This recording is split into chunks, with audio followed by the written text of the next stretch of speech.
She closed her eyes, expecting the human soldier to eat her.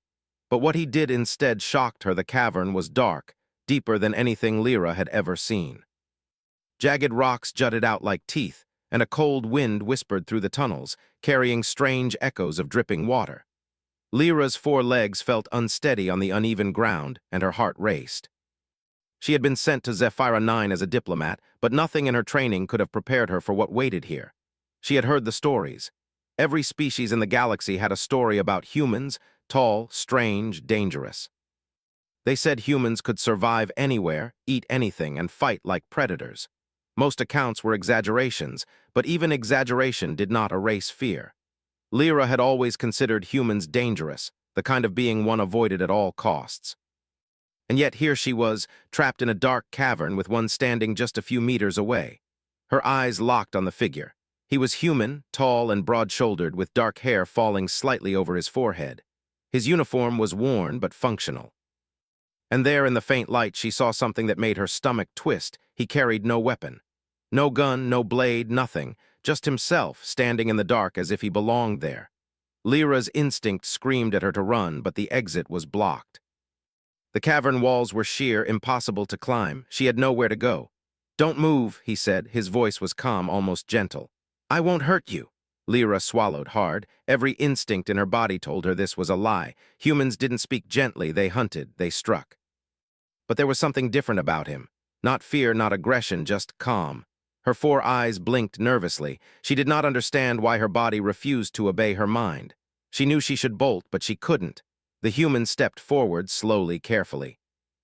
Each step was deliberate, measured, as if he were aware that even a slight misstep could frighten her into attacking. Lyra closed her eyes. She waited for the pain, the sharp teeth, the stories she had heard so often in whispers and warnings. She braced for it. And nothing happened. A hand, human and warm, touched her shoulder. Not aggressively, not threatening, but lightly, almost like a gentle tap to get her attention.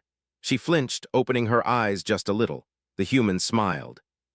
It was not a predator's grin, not a cruel or mocking smile. It was a calm, almost friendly expression. "Are you hurt?" he asked. Lyra froze. She had expected an attack, but instead he was concerned. She had never seen a human show concern like this. Their species was supposed to be dangerous, ruthless, terrifying, and yet here was one kneeling before her in a dark cavern asking if she was hurt. I am fine," she managed to say, though her voice shook. He nodded. "Good, stay behind me. I'll get us out of here." Lyra wanted to argue, to refuse, to run, but the cavern walls were impossible.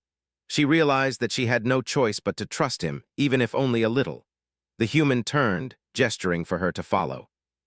His movements were smooth, confident, yet careful, almost like he was dancing around unseen dangers.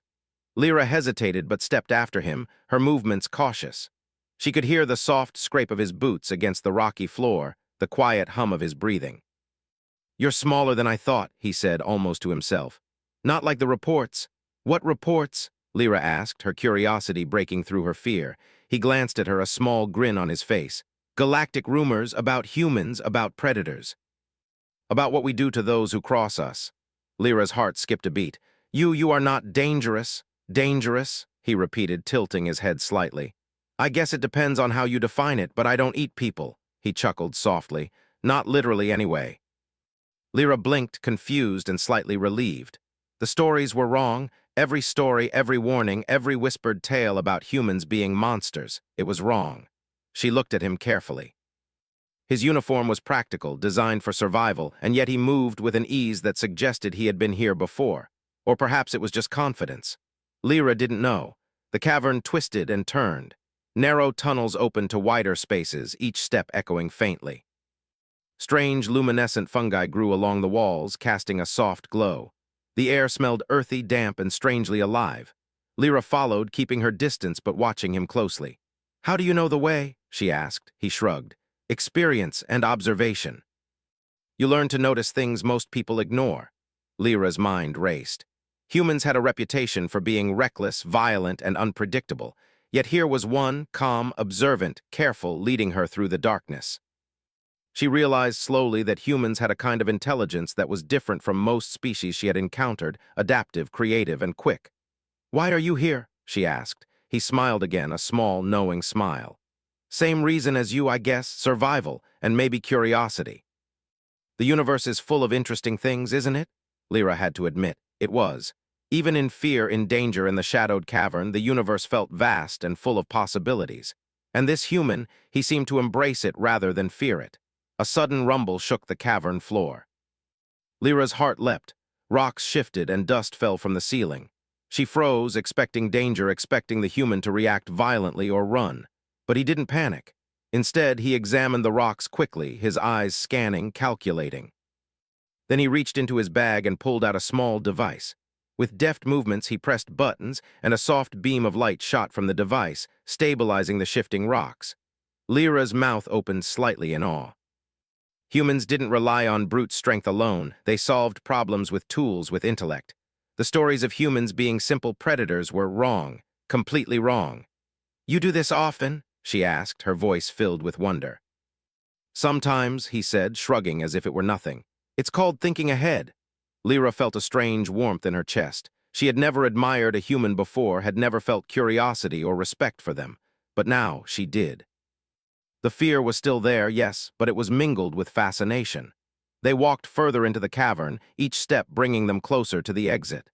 Lyra found herself matching his pace, her previous hesitation fading. For the first time in her life, she wondered if humans were misunderstood. Perhaps not monsters at all, but something else entirely, something remarkable. As they approached the cavern mouth, the first hints of daylight seeped in. Lyra's eyes widened. The sunlight, the open sky, the possibility of freedom, it was overwhelming. She realized she had trusted him, and he had not betrayed that trust. "Thank you," she said softly, almost a whisper. The human looked at her, his expression unreadable for a moment, then nodded. "It's what we do, help when we can, that's humans." Lyra's mind struggled to comprehend. Stories and rumors had taught her fear. Experience, however, taught something different. Humans were not the monsters of legend. They were clever, adaptable, and kind in their own way. For the first time, she felt hope. Hope that perhaps in the galaxy there was a place where species could understand one another. And maybe, just maybe, humans could be more than fearsome predators. They could be allies, guides, even friends.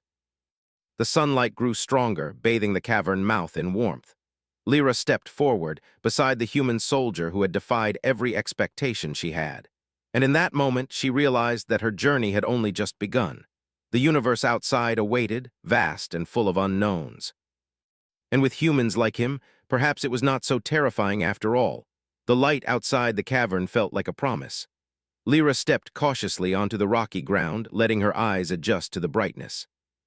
The open sky stretched above Zephyra 9, painted in hues of orange and violet as the twin suns began to rise. For the first time in her life, Lyra felt the weight of fear slowly lifting, replaced by curiosity. Captain Elias Kane walked beside her, his stride steady and confident. Despite his imposing size and strength, he moved without any unnecessary aggression. It was strange, almost disarming. Lyra kept her gaze on him, studying every detail, how his eyes scanned the terrain, how he held himself, how every movement seemed purposeful. "You move differently from other species," Lyra said, breaking the silence. Her voice was soft, almost tentative. Kane glanced at her, a small smile playing at his lips. "I've learned to adapt. The universe is full of surprises. You can't expect every situation to be the same." Lyra nodded slowly. "Other humans, they do the same?" "Most of us," he said. "We survive by thinking, by observing, by solving problems, not by fear, not by brute strength. That's what makes humans humans." Lyra considered his words carefully.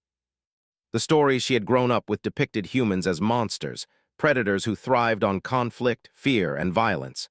But Kane's words, combined with his actions in the cavern, suggested something entirely different. Perhaps the universe had misunderstood humans. Perhaps they were not the danger others claimed, but a species capable of something far greater. As they walked, the terrain became more difficult. Jagged cliffs rose on either side, and the path narrowed. Strange, luminescent plants glowed faintly, their roots twisting over rocks and into the cracks. Lyra stumbled over one of the roots, and Kane caught her arm before she fell. "Careful," he said calmly. "These plants are fragile, but they can hurt if you step on them wrong." "Thank you," she murmured, glancing at him with a mix of gratitude and surprise. She realized something. Humans thought not only of themselves, but of others. They were cautious, not reckless, protective, not destructive. As they reached a wider plateau, Lyra finally saw the mining colony in the distance. It sprawled across the rocks, a patchwork of domes and machinery connected by metal walkways. Smoke and steam rose from various vents, creating a hazy, industrial atmosphere. Alien workers scurried along the platforms, carrying materials or operating machinery. Some glanced at the human soldier, their expressions a mix of fear and curiosity. "You're being watched," Lyra whispered. Kane nodded. "I know. Zephyra 9 isn't used to humans up close. Some species think we're dangerous, even when we're not." Lyra felt a pang of guilt. She had been one of those species, believing the worst about humans. And now, walking beside one, seeing his actions, she realized how wrong she had been. As they approached the central hub of the colony, Kane stopped and gestured toward a broken conveyor line, sparking and shaking dangerously. Several alien workers had backed away, unsure how to fix it. "I can help," Kane said. He pulled a small toolkit from his bag and began inspecting the machinery. Lyra watched as he worked, fascinated. His hands moved quickly and efficiently, adjusting parts, tightening screws, and rerouting energy flows. Within minutes, the conveyor line hummed smoothly again, and the aliens stared at him in awe. "You did that just like that?" one of the workers asked, incredulous. Kane shrugged modestly. "Problem solving, observe, think, act. Anyone can do it with patience." Lyra was amazed.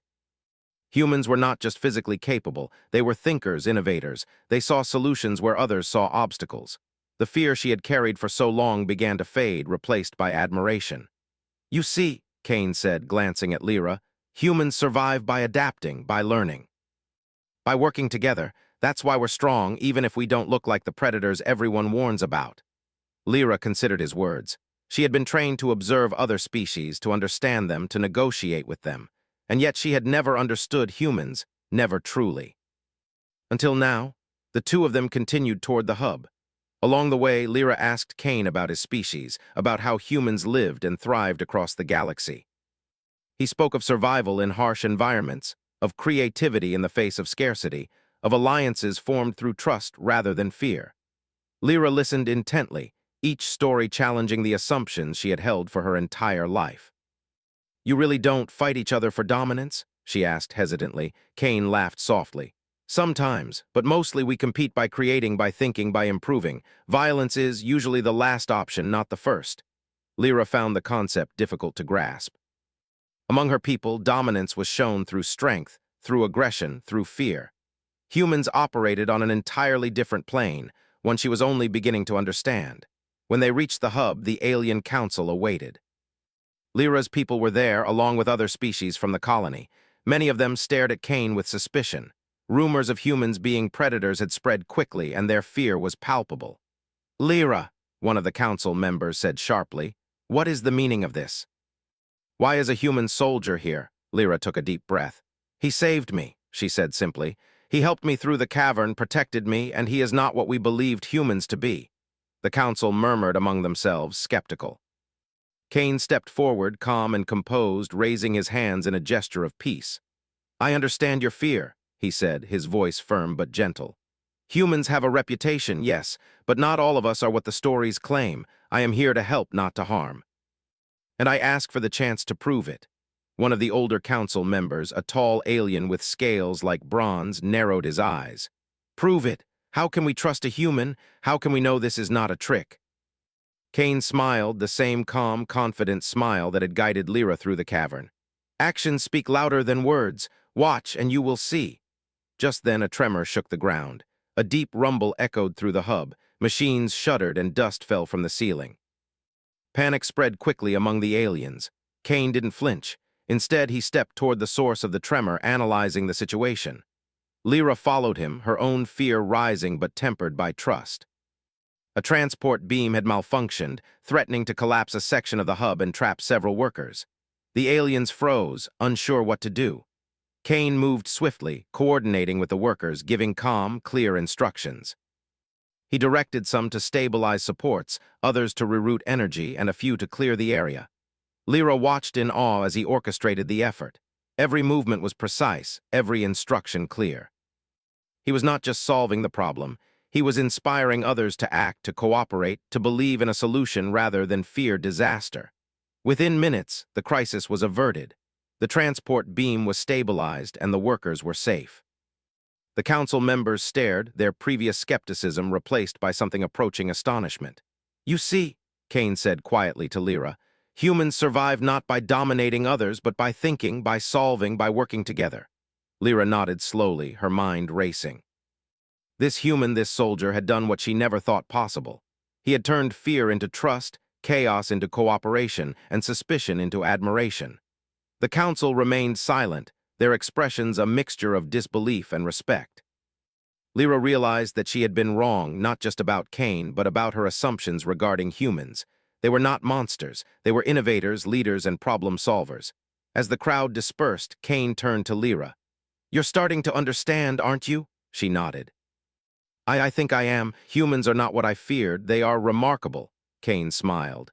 "It takes time to see the truth, but once you do, it changes everything." For the first time in her life, Lyra felt hope, not just for herself, but for her species, and for the possibility of trust between humans and aliens. The universe was vast and unpredictable, but with humans like Kane, perhaps it was not as dangerous as she had believed. And as they walked through the hub, surrounded by curious and cautious onlookers, Lyra realized that the galaxy might be ready for something new, a future where humans were not feared, but understood, admired, and perhaps even emulated. The path ahead was uncertain, but one thing was clear. Humanity had a way of inspiring others, even in the most unexpected places. And Lyra, once afraid, was beginning to see the incredible potential of what humans could offer the galaxy. The hub of Zephyra 9 was buzzing with activity. Aliens of all shapes and sizes moved between the platforms, checking machinery, carrying materials, and communicating in sharp clicks and hums. Lyra walked beside Captain Elias Kane, still trying to process everything she had seen. The human's calm presence seemed to draw others toward him, even as whispers of fear lingered in the air. Lyra had spent hours with him now, and her admiration had only grown. Kane's problem-solving, his intelligence, and the way he treated everyone with respect were qualities she had never associated with humans before. But not everyone shared her perspective. The Council of Zephyra 9 waited for her in a high chamber above the hub. Their eyes glinted with skepticism, distrust, and fear. Humans were dangerous, they insisted, and one encounter could never erase centuries of warnings and stories. "You brought him here," said a bronze-scaled council member, his voice like grinding metal. "After what you have seen, you still think we can trust him?" Lyra swallowed, standing tall. "He saved me. He guided me through the cavern when no one else could. He helped the hub workers, prevented a disaster. What I saw was not a predator, it was a human," the council murmured. Another member, smaller and covered in fur, stepped forward. "You speak as though one human represents all humans, but the galaxy has many. How do we know this is not a trick, a trap?" Kane stepped forward calmly. "I cannot speak for every human," he said. "But I can show you what I know. Observe, learn, and judge from actions, not fear or rumor." Lyra felt a spark of hope. This was exactly what she had learned from him. The universe could not be understood through stories alone. One had to see, to act, to experience. Before the council could respond, a loud alarm rang throughout the hub. Sparks flew from a power conduit and the platforms shook. Workers shouted in panic. The council gasped and some froze in place. "Stay calm," Kane said, his voice firm but soothing. He moved quickly to the conduit, inspecting the damage. Lyra followed, keeping a careful eye on him. The situation was complex. Several power lines were tangled, threatening to short-circuit the hub and endanger dozens of workers. Aliens around them hesitated, unsure what to do. Kane assessed the situation, noting the flaws and weaknesses with a speed and clarity that amazed Lyra. "We need to reroute the energy here," Kane instructed. "Move these conduits and hold the supports steady." He gestured to the workers, directing them in a series of precise movements. "Coordinate, check each connection before moving to the next." Lyra watched the scene unfold. Kane did not panic, he did not threaten or intimidate. He led, he communicated. He made others believe in the solution rather than fear the problem. Slowly, the tremors eased, the sparks died down, and the conduit stabilized. The council, watching from above, could not hide their surprise. One member whispered, How did he do that?" "Humans survive this way," Lyra said softly, her voice filled with awe. "Through cooperation, intelligence, and calm action. They do not need to dominate through fear or strength. They create solutions." The council murmured among themselves, conflicted. Fear was hard to abandon, especially after centuries of warning and myth. Yet the evidence was undeniable. Kane had solved a dangerous problem where others froze, proving not aggression but intelligence and leadership. After the emergency passed, Kane addressed the council directly. "I am here to help. I do not seek power. I do not seek to harm. All I ask is the opportunity to show what humans can offer."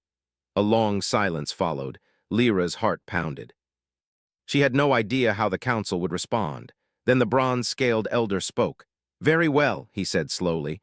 "We will observe, but know this, humans are not trusted easily. One action does not erase a lifetime of fear." Kane nodded respectfully. "I understand." "Then let my actions speak, and let trust grow naturally." For the next several hours, Lyra and Kane moved throughout the hub. Lyra watched as Kane repaired machinery, organized alien workers, and solved logistical problems with ease. Aliens whispered in amazement. "He is remarkable," one said. Another added, "Not what I expected." Lyra's respect deepened. She had grown up fearing humans, believing they were monsters, and now she understood something far more profound. Humans were not predators, they were creators, leaders, problem solvers, and their strength was not in aggression, it was in intelligence, empathy, and unity. Later, Kane showed Lyra a makeshift workshop he had set up in the hub. Small tools, devices, and blueprints were scattered across the table. He pointed to a broken mining drone. "Watch," he said. Within minutes, he repaired the drone, adjusting circuits and aligning sensors with meticulous care. The machine hummed back to life. Lyra's eyes widened. "You make it look so simple," she said. "It isn't simple," Kane replied. "It's observation, understanding, and action. Anyone can do it if they take the time to think." For Lyra, this was revolutionary. Her people measured strength by physical dominance, aggression, and intimidation.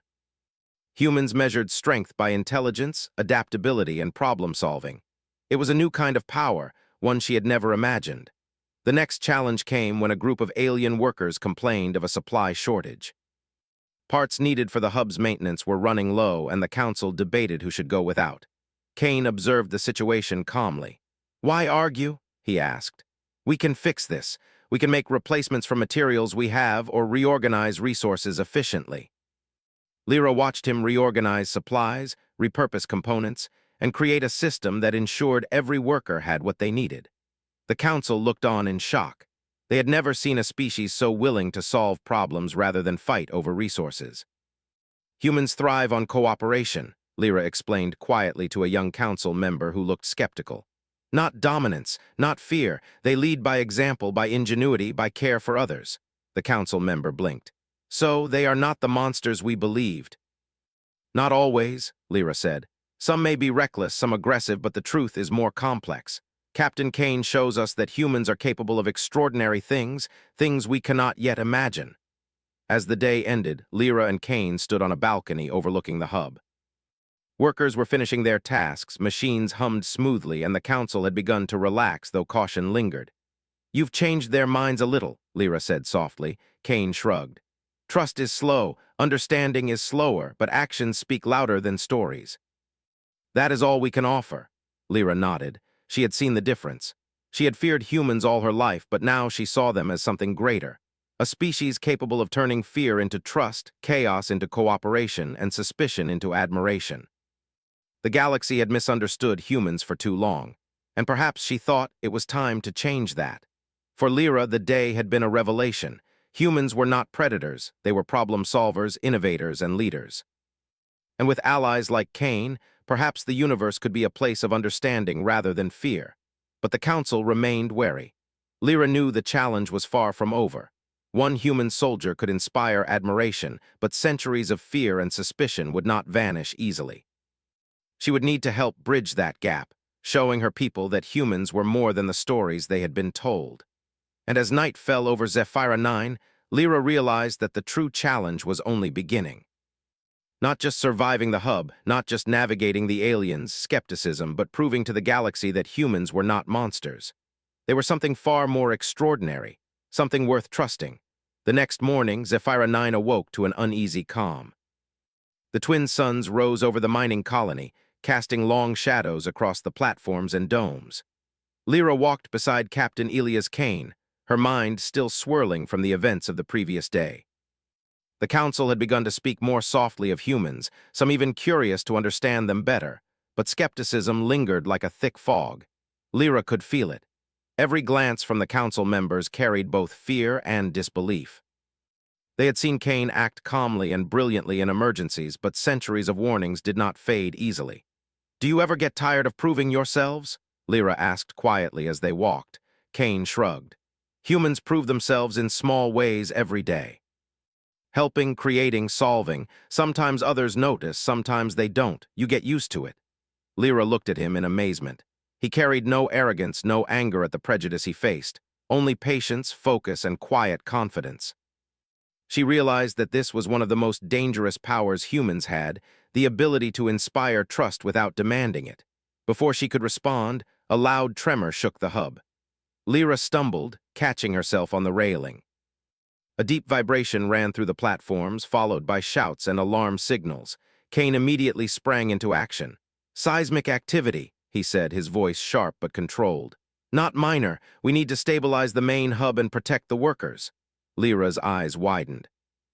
The colony had been built to withstand some tremors, but a major shift could collapse the structures entirely. Panic was spreading. Aliens ran in every direction, unsure what to do. Kane moved quickly to organize the response. "Listen carefully. All teams, hold your positions. Support the platforms. Follow instructions exactly." His voice carried calm authority, and slowly the chaos began to focus. Workers hesitated, then moved as he directed. Lyra followed him through the hub. She watched in awe as he assessed the damage, identified weak points in the platforms, and guided the alien workers with precision. He didn't give orders blindly. He explained, demonstrated, and encouraged cooperation. Every instruction made sense, and the aliens began to trust him, even as the ground shook beneath their feet. "Move the cargo here," Kane instructed one group. "Check the stabilizers on that beam. Lyra, help secure the conduits." Lyra nodded, heart pounding, and worked alongside the humans and aliens. She realized that Kane's calmness was contagious. Even the most fearful workers followed his lead without question. His approach was simple: observe, plan, act, and communicate. Humans did not dominate through fear, they inspired through competence. As the tremors continued, the danger grew. A section of the hub's main support beam began to crack, threatening to collapse a critical walkway. Kane assessed the situation quickly. "We need to support the beam manually," he said. "Two teams on either side, hold it steady while I reinforce it with this alloy." Aliens hesitated. Some shook their heads, murmuring that it was impossible. But Kane's calm, unwavering gaze gave them courage. Slowly, they moved into position, following his lead. Lyra joined the effort, her four limbs straining to hold the beam steady while Kane worked with precision. Minutes felt like hours. Sweat and dust coated everyone, and the tremors seemed endless. But Kane never faltered. He encouraged, guided, and corrected, ensuring every movement was safe and effective. Lyra realized something she had never understood before. Humans did not rely on brute force alone. They relied on intelligence, coordination, and persistence. Finally, with a last adjustment, Kane reinforced the beam. The structure held. The tremors lessened, and the immediate danger passed. The aliens stared, breathing heavily, eyes wide with astonishment. You saved us," one of the council members whispered, almost in disbelief. Kane smiled faintly. "We did it together. Humans can help, but anyone can solve problems if they work together and think carefully." Lyra's chest swelled with admiration. She had never seen such calm and effective leadership. The aliens had always measured strength in power or aggression, but Kane had demonstrated a new kind of strength, one born of intelligence, observation, and unity. The day continued with aftershocks, but the immediate crisis was over. Kane organized teams to inspect the hub, repair minor damage, and ensure safety protocols were in place. Lyra watched, learning from his methods.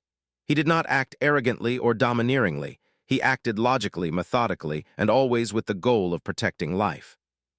As the sun began to set, casting golden light over the damaged but stabilized hub, Kane took a moment to speak with Lyra privately. "You saw today," he said quietly.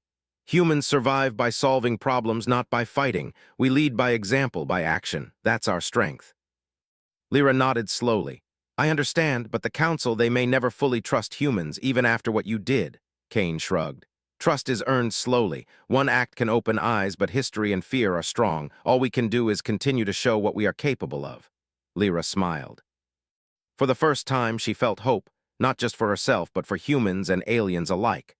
The galaxy had misunderstood humans, feared them, but Kane had shown her their true power: intelligence, ingenuity, and the ability to inspire others. That evening, Kane helped organize a system to monitor seismic activity in the colony. Sensors were placed strategically, and Lyra assisted in connecting them to a network that could alert workers of tremors before they became dangerous. "You think ahead," Lyra said, impressed. "Always planning for what could happen." "Always," Kane replied. "That's how humans survive: anticipate problems, prepare solutions, act decisively. Fear slows you down, thinking speeds you up." Over the next few days, Lyra and Kane worked closely, repairing damage, training workers, and helping the council understand a human's approach to problem-solving. Some council members remained skeptical, but even they could not deny Kane's skill and composure. Lyra began to notice subtle changes in the colony. Workers who had been terrified of humans now followed Kane's lead willingly. Some whispered to each other, admiring his calm intelligence. Children pointed at him, curious, wanting to learn from the human who had saved the hub. "You've changed them," Lyra said one evening, watching the hub hum with activity.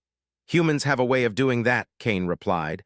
"We don't dominate, we solve problems. Others notice, and slowly trust grows." For Lyra, the lesson was clear.